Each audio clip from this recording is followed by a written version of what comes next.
Welcome to Virtually Amazing, the podcast for virtual assistants with me, Shelley Fishel of Tomorrow's VA and Joe Brianti of JLB Support Solutions. In each episode, we'll chat about what we're up to and bring you fantastic interviews with guest experts, as well as our App of the Month and top tips, all aimed at helping you to grow your VA business. So grab a cuppa, sit back and join us for a fun-filled hour. Welcome to week 10 of Virtually Amazing, the podcast for virtual assistants. And it's just been a whirlwind over the last few weeks. And we've just been doing not much else other than the podcast because we recorded so many in a short space of time. What else have you been up to, Joe? In the last couple of weeks, I've been pulling together my evidence to get certification as a registered MailerLite expert. Ooh. So I've been working with a number of different people on MailerLite for a long time. So I'm just pulling all that evidence together so that I can fill in the registration form and see if, touch wood, I can get approval as a MailerLite expert. What sort of evidence do you need for that? The different lists of the different clients that I've worked with and the type of work that I've done for them, ranging from setup, automation, segmentation, management of their account. Excellent. Well, I've not been so busy the last few days since we last recorded a podcast episode, which is not 10 weeks down the line, by the way, listeners. It's only within the last 2 weeks that we've put all of this together. But I actually burnt out from all of that excellent work because not only the recording, which is great fun, but I was doing all the back-end editing. Joe's been doing the web pages, I've been editing the videos and the audios and uploading all of that to wherever it needs to go so that you can listen to it. And although it's been great fun and I've thoroughly enjoyed it, I found by the end of last week, which by about Wednesday of last week, I was actually feeling really tired. So I took a couple of days out. Also here in Israel, our restrictions are almost fully lifted. Shops are all open now, including shopping malls. The beaches are set to open as of Wednesday, tomorrow, which would be May the 19th, 20th. Today is the 19th, May the 20th. So when you listen to this, it will be in the past. But May the 20th, the beaches are opening, which means the lifeguards will be available on the beaches. It's incredibly hot here. We're in the middle of a mini heat wave, which has got another 2 or 3 days to run. And the temperatures are between 34 and 39 degrees, which is actually just too hot. I love the heat, but it's actually too hot. So I'm here in my air conditioning with my socks on. So, but you can't see my socks. I've got my socks on because that's just how it is. But other than that, I've actually been chilling, and I've been compiling a list of the new courses that I'm going to be creating. The next list of courses. I put out a survey to all kinds of VA groups that I'm in and to my mailing list. And I've had a number of responses, and I now have a winner for the next course I'm going to be creating after I finish my Teams for Trainers course. And that's going to be a course on how to create fillable forms in Word. Oh, yes, that's really very useful. Great tips in that. Yes, I'm really looking forward to that. It's something I used to teach as part of a very advanced Word course many, many years ago when I used to do classroom-based training. It was a really super advanced topic. And I'm really quite excited to put that online. So that's going to be great fun. But in the meantime, I think Sarah must be waiting for us. So I think we should let her in. Yes. Sarah, welcome to the podcast. It's a great thrill to have you here. Although I've not met you, I don't really know you. You're more Joe's contact, which is lovely because, it's nice to have some of Joe's contacts on the podcast too. And I'm going to let Joe ask the questions in this episode mainly. But first, before we kick off into the questions we've got for you, why don't you tell us a little bit about yourself and what you do? Sure. Thank you, Shelley, and thank you, Joe, for having me. So I'm Sara Bussandri. I'm a content writer. So I help mainly business owners and podcasters with blogging. That's the core thing of what I do. I also write website copy and focusing on SEO copy for about your about page or your homepage. And I do work with podcasters on show notes and repurposing podcast episodes into blog posts. Oh, that sounds exciting. Perhaps we'll have a chat later. Great idea. So how did you start blogging? Where did that come from? It's a long story, but let's condense it down. I basically started in 2016 when I left my corporate job. I decided I wanted to write, but I just didn't know how to go about it. So I started a blog, and I had a lifestyle blog for about 18 months. Before then, I started writing for other people, and it was almost like people approached me to start writing for them rather than me saying, "Hey, I'm a content writer. Come and I want to write for you." So it kind of worked. The blog was my kind of training ground. I learned as I was doing it, and I learned what worked and what didn't. It was also a way to build my portfolio, so people could actually come and see my style of writing, what I was writing about. And so I had over 150 blog posts for people to kind of have a look at and see. And, that's how the business started, really. Wow, that's fantastic. What sort of things did you write about when you say a lifestyle blog? It started off with kind of parenting and mindfulness, because at the time I left my job, my corporate job, with 3 kids in different ages. So I think they were like 1, 4, and 7. And so one was in school, one was in nursery, and one was at home. And I was like, I can't do this. This doesn't work. Being in London 9 to 5 really doesn't work. And so when I left work, I was actually quite frazzled and in a bit of a state, and with a broken leg, because on top of everything else, I fell down the stairs after giving my notice at work. I was out of action for 3.5 months. I was on crutches. And so that's when I started looking into, okay, what's this thing? How do I set up a blog? What do I do? What's WordPress? How do you go about this? I had the time because I was stuck at home, much like now, and I couldn't walk. So yeah, that's how it all started. What would you say are the key benefits of having a blog for a business, and particularly a VA business? Yeah.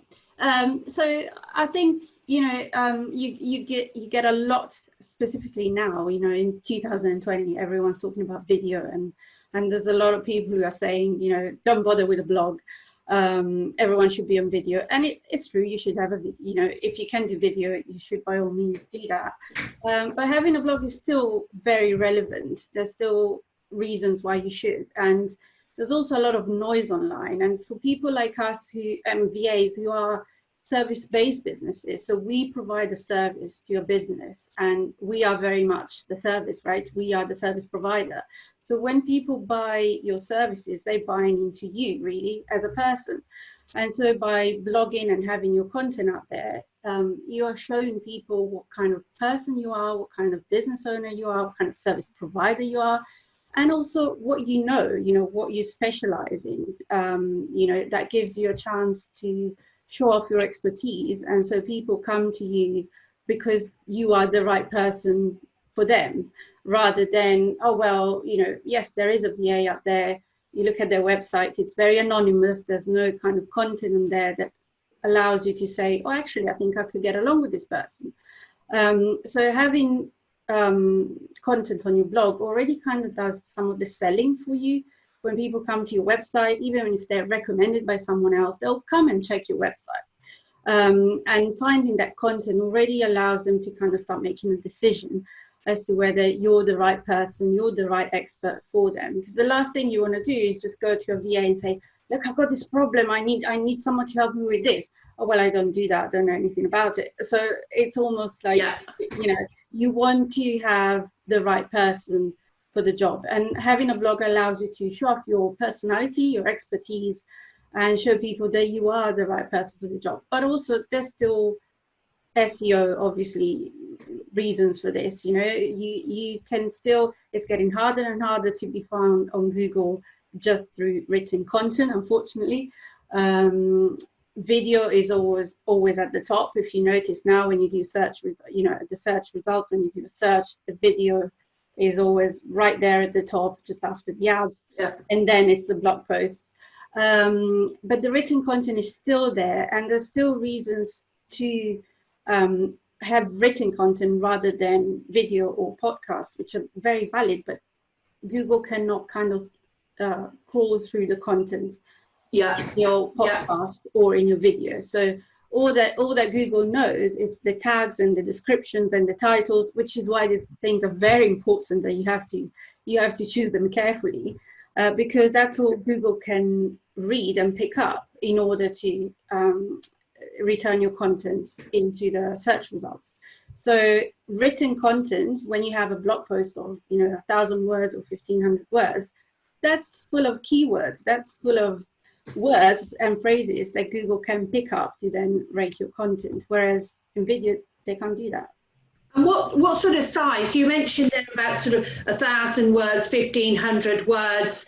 Is that the ideal length for a blog? Some VAs might be put off with the thought that they would need to write that amount.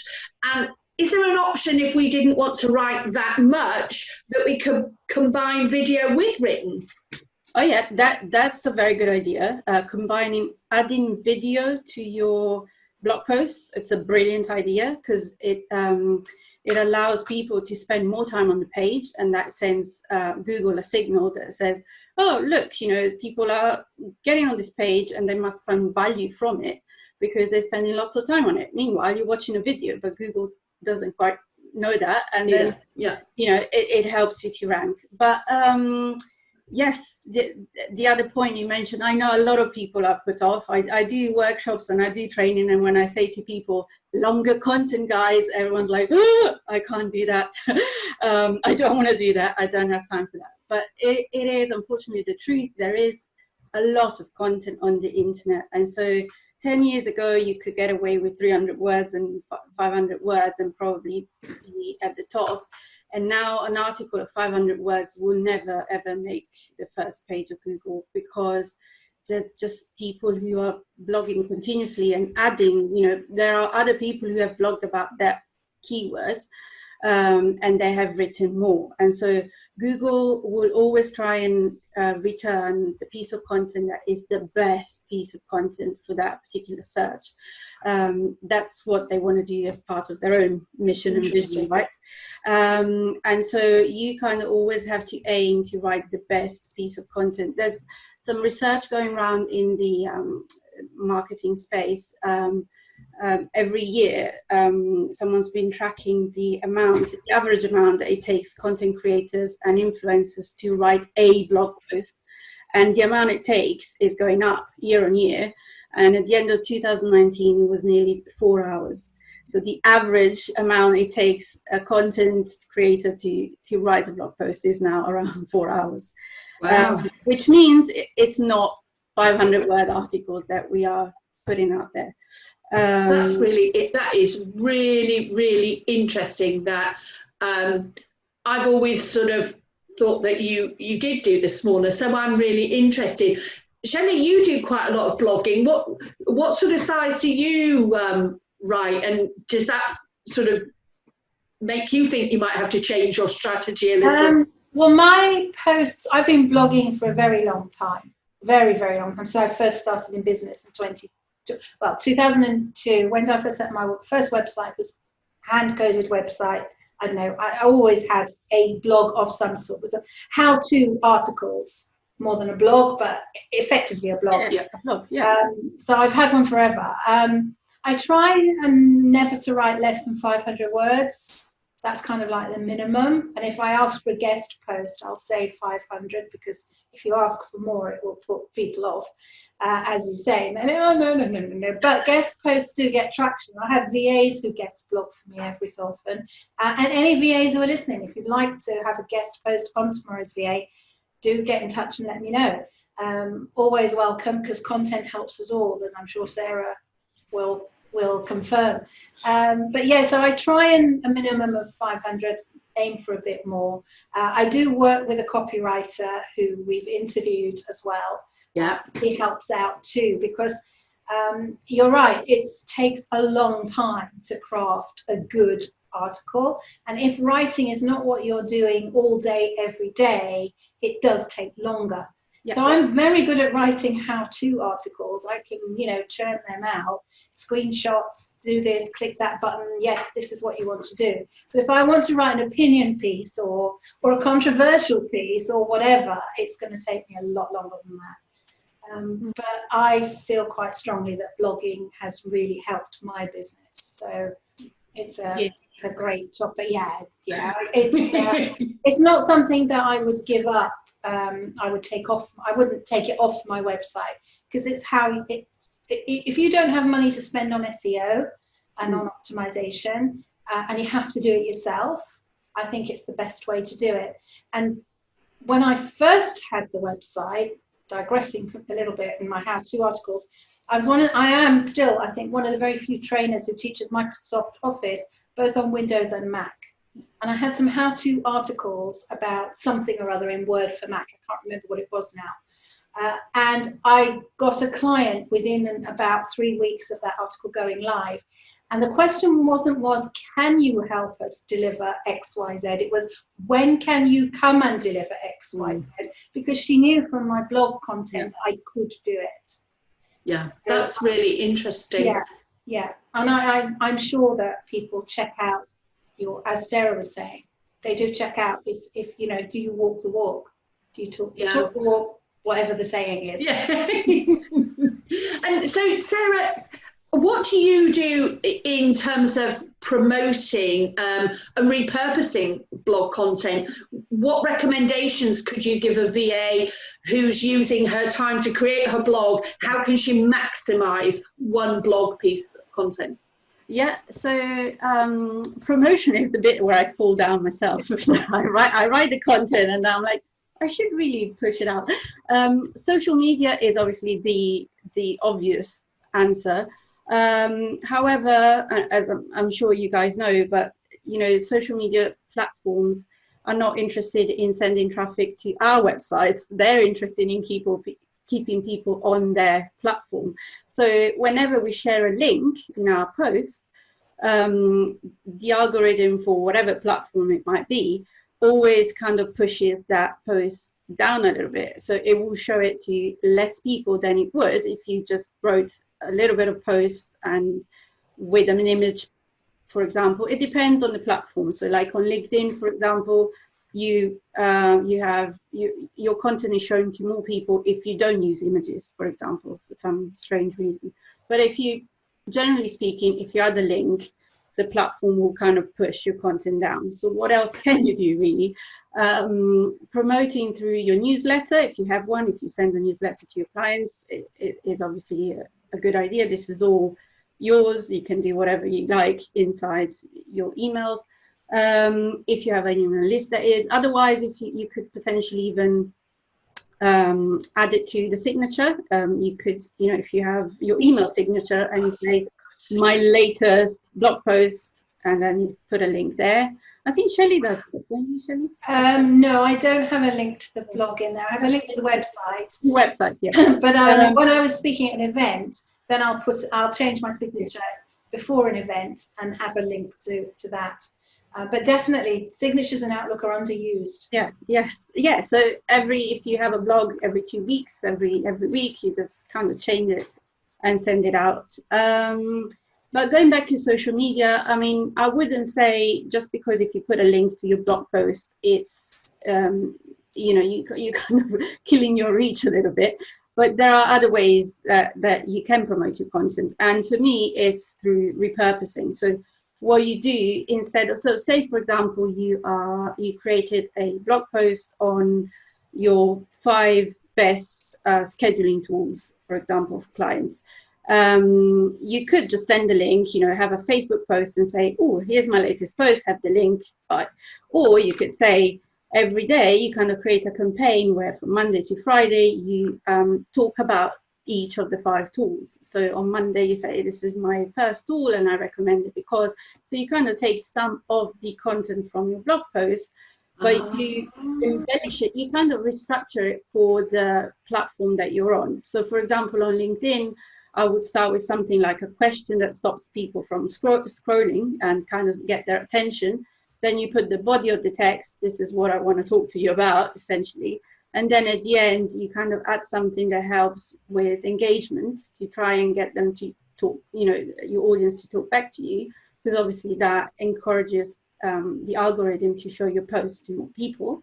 And if you want, then you can put a link in the comments. In the first comment, for example, you say, if you want to find out more, I have a full blog post about this, and you put it in the first comments for each of the 5 social media posts that you create for the week. So you almost create like a weekly campaign. So out of this long blog post that you have 5 social media posts. Now that's interesting. I hadn't thought of doing it like that. I would just write the blog and go and put it into LinkedIn or Facebook and say, here's my blog. I mean, the other way is also to share it as part of your newsletter, which I know, Shelley, you put links into your blog from there as well to sort of different areas of your audience that way, don't you? Yeah, I have a weekly campaign in Active Campaign, which shares my RSS feed.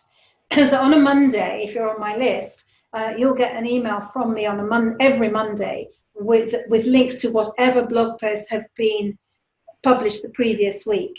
So I blog every week. Every Thursday there's a new blog. So on a Monday you get a blog post from Thursday. And at the moment, because the podcast is a web page, which is a post type, when you get the next newsletter on a Monday, you're getting links to 2 blog posts from the previous week.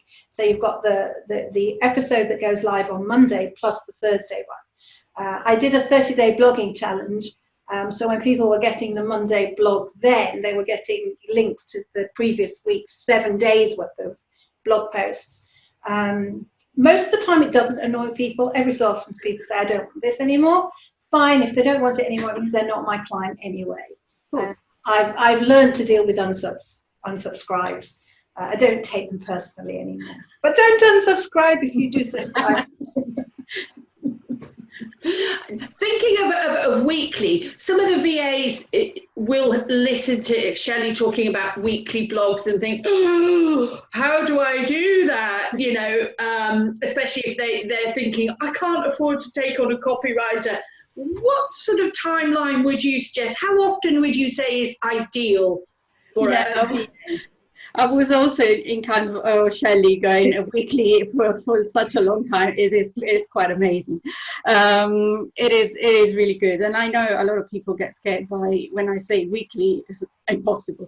So really the answer, it depends on, so if you have 0 content because you've just started or because you've never created any content, you need to kind of start building up a bit of a library. By that, when you have like 10 to 20 articles, at least you've got something going. But in order to build that, how long is it going to take you? Of course, it's going to take you a few months probably. But if you could kind of have it in the back of your mind as a kind of a short-term tactical project, I'm going to do this until I get to, 15 articles, and then I'll be blogging every week or every 2 weeks for the first X months to get me this library, and then I can build on that. I can kind of slow down. So that could be an idea. You kind of go into it with a view of, okay, I'll blog heavily for 3 months, 4 months. And these challenges like that are brilliant ideas to do that. If you can join a challenge, I'm doing a 90-day challenge, and I'm now on the second one so that I keep going, basically. But if you can do like sprints like that, it kind of helps you stay motivated and accountable and say, okay, I'm doing it for a short period of time, and therefore I'll get to do it. But yeah, weekly is difficult. If you could, once every 2 weeks, it would be great. Once a month as a minimum, I would say. But the reality is, the more you blog, the more results you're going to get. Google, again, you know, they will return on the search results, they will return websites that are updated often. So if your website has been static for the last year, it will never be pulled up, even if you have keywords that people are searching for, but they don't get pulled up because nothing is recent. So Google likes recent content and stuff that gets changed on a frequent basis. So the more you blog, the better in that sense. But yeah, as a minimum, I would say once a month or twice a month would be better. Once a week. I know I did a workshop with Sarah some time ago now, and I know that one of the techniques you recommend is batching, isn't it? Yeah. Where you sit for a morning once a month and you write your content and your blogs, or one day, or however that runs for you. And that's a technique that I've taken away, and I do make some effort, but I think the phrase "could do better" must do better. Yes, I do that. I have a plan. I try and have a content plan and theme it. So I might have a month where I'm writing about Outlook and a month where I'm writing about Word, or whatever I choose. And I will list all the things that I want to write about, and then I'll try and block out a morning to bash out half a dozen articles. And the beauty of something like WordPress is once you've written it and you schedule it, and it's kind of done. And you then don't have it hanging over you. So if I had to write every week, I don't think I would manage it. So yes, I'm working with a copywriter at the moment, but it doesn't write all my content. I still do write content. And it just takes the pressure off when I don't have the time to write content. So for that, I find it really helpful. But I can't always work with Gary, so it doesn't always work. So I will batch a Monday or a Sunday or whenever, and try and get half a dozen pieces written and scheduled. That's impressive. That's what I do. But I mean, you could take Sarah's idea of your repurposing there. If you're writing about your top 5 scheduling tips, so you've got one blog article which is your top 5 tips. You've then got 5 longer articles where you review each of those tools in depth, which also showcases that you know what you're talking about.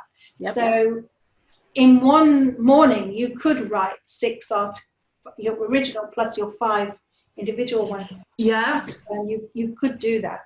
So it's about learning to think that way, I think. It's taken me years. It doesn't happen overnight. No, it's still impressive because, I mean, I write kind of longer form content, so 1,500 words plus. Yeah. But there is no way I could write 6 articles in a morning. But yes, when you sit down and plan it, I can send you I've got 5 articles on how to batch the content. So I can send you the link to the first one, and then you kind of.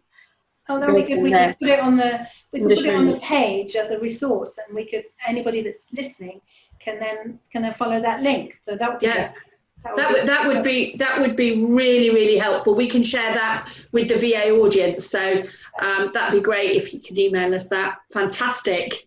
Yeah. So, apart from that, what other things do you think VAs should be blogging about? So when I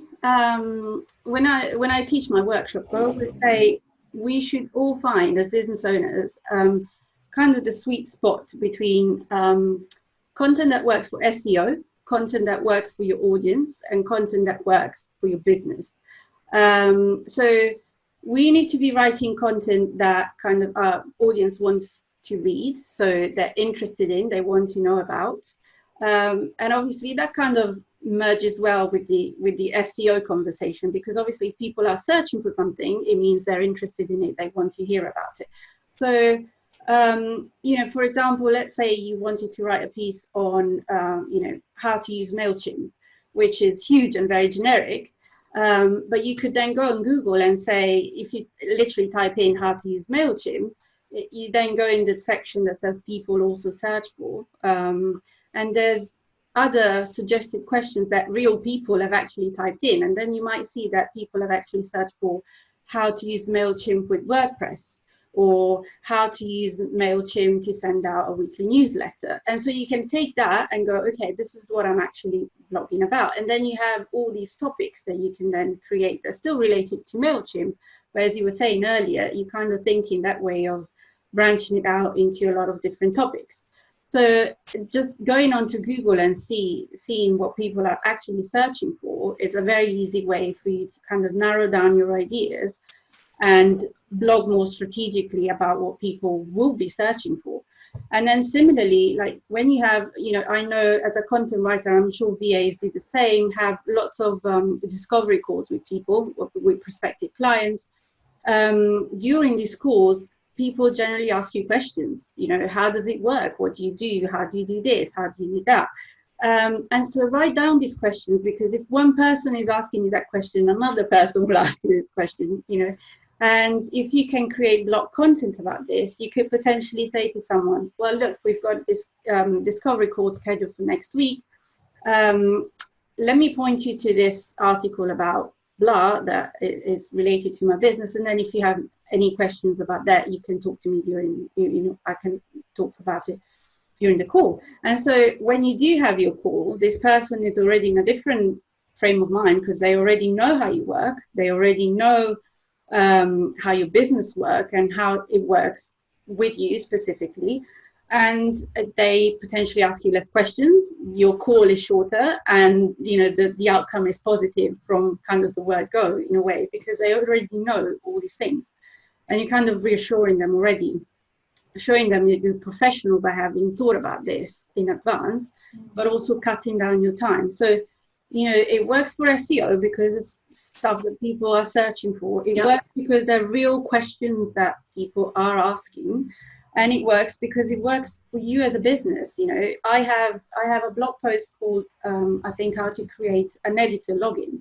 Because when I work for people on WordPress, I often will upload the blog post onto WordPress and do all the tagging and the categories and the data, the SEO, which saves them time. And then, in order to do that, I need an editor login. And when I say that, people just zone out and go, what now?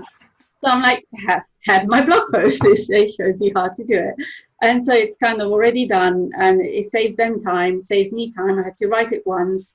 And I've sent it out to so many clients, because every time I have a new client, I just push out my blog post and that's it. So in that sense, the blog post works for my business as well, because I'm not pointing people generally to just Google, just go and look it up. I'm giving them actual the tools to do what they need to do. So it kind of meets all the objectives in a way. But what I do see is that people struggle to find, a lot of the obstacles. People don't start because I don't know what to blog about. I don't know what people want to hear about. Yeah. And so, the obvious answer is ask them. But even then, you don't have to go out and ask people, not necessarily, but you have lots of this information in your email inbox. Or, on your notes, when you take a discovery call, or when you start working with the clients, people ask you questions all the time. We don't realize it, but they do. And so, like, even in your email conversations, I have a lot of, especially with new clients, I'll have a lot of back and forth. So how does this work? What will you send me then? And what will happen then? And so all these questions really that you have inside your inbox, you can then expand on them and say, okay, here's the blog post. Here's everything you need to know about this service of mine that I offer, and have a read. And then you can ask me questions almost by exception in a way. So you're kind of serving, instead of a one-to-one, you're serving one-to-many, and you're saving yourself time, whilst going back to what we were saying at the beginning, you're still showing off your expertise and your experience, really. So it works. Brilliant. That is brilliant. There's so much advice there for VAs. Shelley, what do you think? Yeah, I think that's great. And I just got one last question for you. Is how do you promote that content? We talked about it a little bit. Are there any tools or anything that you recommend to use apart from doing your own posting to social media? Well, I do that as a service, so really, I don't use tools. But you guys, I do that as a service, especially. So I started repurposing from podcasts into blog posts, and now I'm also doing from blog posts to LinkedIn. But I actually produce the LinkedIn posts myself. Right. As in, I go specifically and craft them in a way to kind of try and get more engagement from. Yeah. So when you say you repurpose the podcast into a blog post or a blog post to something else, does that mean that you sit there and you listen to the whole thing and then you write a blog post about it, or do you get the gist? No, I start from the transcript. So I take the podcaster will send me the transcript, and then which is sometimes in the region of 8,000 words, and then I cut it down, but also structure it around a blog post. So adding subtitles and it's a long process. It takes 4 to 5 hours for me to do that. It's actually quicker for me to write a blog post from scratch than to repurpose a blog post from a transcript. But it becomes almost like a different piece of content. I know you guys know of tools. You guys are the guys who know the tools. Yeah, I use a tool called Missing Letter, which we were just talking about before. Joe asked me if I knew about it, and I've been using it for 4 or 5 years now, possibly a bit longer. But I bought it when it first came out, and it repurposes my blog posts. You link it to your website, and you can then, every time a new blog post is created, it creates a campaign, which is 9 pieces of content, which it then drips out over the course of a year with different images and different bits of it pulls what it thinks are the good bits of text. Obviously it's all AI, and sometimes what it pulls out you think no, but you can change it around. You can type your own text in if you want, and then you just hit the schedule button and you don't have to think about it, and that's 9 pieces of content. So if you're creating a blog post every week, every 2 weeks, eventually you've got a lot of content going out because it's multiplied. So that's what I use, apart from the usual scheduling to all the different places that you would do manually, and using other tools. I use some other tools, but that's my main one for the blog, and I'm really happy with it. And you can repeat campaigns, I suspect. So like something from 6 months ago, your clients might have not seen it. So you just go back into your archive and renew that campaign. So and you can stop a campaign. So if you've got a blog post that's really only topical for the next 3 months, for example, you can set an end date on that campaign as well. So I've found it really useful, and the guy that runs it's a lovely guy, and it's a UK-based company, which is always nice because a lot of these tools are often American companies. So it's nice to have a UK-based one. So that's what I use. But I've been doing this for a long time. So I've been finding ways to make it easier all the time, because you're right, it's totally time consuming, and you could spend all day just doing that. Yes. Totally get that. And transcripts, I'm battling with transcripts at the moment. But hey ho. There are, again, I've got a blog post on that, but there are some good apps that some of them do it for free. So but the quality of what they pick up is not always great. Yeah. So I use rev.com for my captions for my training videos. The captions are reasonably accurate because it's only my voice, and they kind of learn your voice, I think, even though it's done by humans. I pay for that, and it's done by humans. The free one I find very inaccurate, and it takes me longer to correct it than if I was to listen to it and type it myself. So I have to work that out, what I'm going to do next for this. So at the moment we're not providing a full transcript, we just do show notes and the highlights, and that's time consuming enough. So for me at the moment, with everything else, but it's been a super pleasure having you on the show. Yeah, absolutely. Thank you. Really lovely, and I think for the VAs, for our listeners, there's a huge amount of content in there to go away and action. And I think blogging is such a huge topic, There's so many things to talk about. So I'm sure we'll be revisiting that subject in a later episode of the podcast. We might ask you back. That'd be lovely. That'd be great. No, thank you for having me, ladies. Oh. You're very welcome. Thank you for joining us today. What a fabulous interview with Sara Bussandri there, Jo. I'm so glad you introduced us. She's wonderful. Yeah, wonderful. Real ray of sunshine. It was just good fun, and so much content. What were your top takeaways from what she said? What were your top learning points? Well, I have to say, I've known Sara a very long time, and I've heard her speak a number of times. And the key thing that I've learned from Sara is the batching.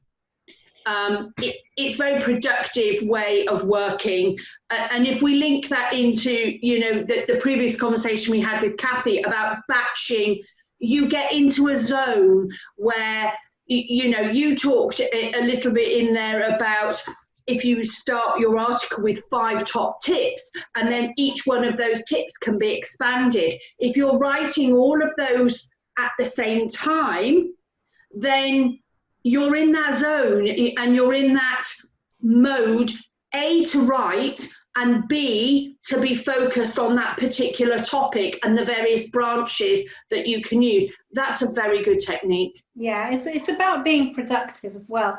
And a lot of the problems I find, I'm sure a lot of people find with writing, is that sitting there and staring at that blank piece of paper and wondering what on earth to write. So if you've managed to have a plan of some sort, whether that's a theme or you've found some questions or top 5 tools or whatever it might be, it does help you get into that zone and write more prolifically.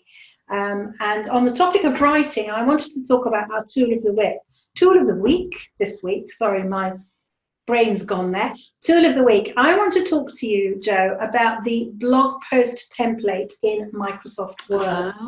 A lot of people don't know that this exists. It's one of the pre-built templates that comes with Word. And when you load it up, you go to File, New, and you'll find it in the list of templates. It's called blog post, so you can't miss it. You click Create. You'll see that it doesn't look like a regular document. It looks like what documents used to look like years ago in normal view, what used to be called normal view, not page layout view. So you don't see the formatting, you don't see the page breaks or any of that. It's just white piece of paper, and it has its own special ribbon. And the best part about it is that you can connect it directly to your blog. So I connect mine to my WordPress blog. There is a specific way that you need to connect it. You create the connection. You have to put in the address of the blog in a very specific format, your username and password. You pick where your images go, because it will also upload any images in your post. And then you connect. And so long as it connects, when you then write a blog post, you've got words formatting at your fingertips. So you've got all your colors, all your branding, all your styles. It's all there for you. And you can add in your images. You've got your picture editing. So for example, when I write a blog post on WordPress, if I want a picture that I've got to have a border, I have to have done that before I upload it. So I have to edit that picture in some way to give it a border, whether that's in PowerPoint or Word or whatever, and then screenshot it or save it as an image or however I do that. Whereas this way, because I'm adding the image inside Word, I can just apply normal picture formatting to it, and that gets carried up to the blog. So once I'm ready to publish that blog, there's a publish button where I can choose to publish, or publish as draft. I always publish as draft because I never trust things. I want to check it. And then, of course, you've got to do all your SEO, your tags and categories anyway. So for me, it's a huge time saver, because if I don't do it in the blog post template and I type it up in Word, I've then got to type it up. Then I've got to copy and paste it and upload the images and do all of that separately. So this just, for me, takes a lot of the legwork or screen work out of it. So I want to show that to you after we finish this call, Jo. I'm going to show you around and see if it can save you some time as well. That sounds brilliant. It's on my content plan to start blogging. So anything that could improve that and make it more time effective is great in my book. Yeah, it's going to be. You're going to love it. Anyway, listeners, thank you very much for listening to us today. You've been listening to Virtually Amazing, the podcast with Shelley Fishel and Joe Brianti. Contact us. You can email me, shelley@tomorrowsva.com, or joe@jlbsolutions.co.uk. All our contact details are on the web page. And we'd love to hear from you. Go to @virtuallyamazing on Facebook. It's @virtuallyamazing, and you'll find the Virtually Amazing Facebook page, where we'd love to hear your comments. Let us know what you like about each episode and what you'd like to hear more of. And if you'd like to be a guest, get in touch too. Until next week.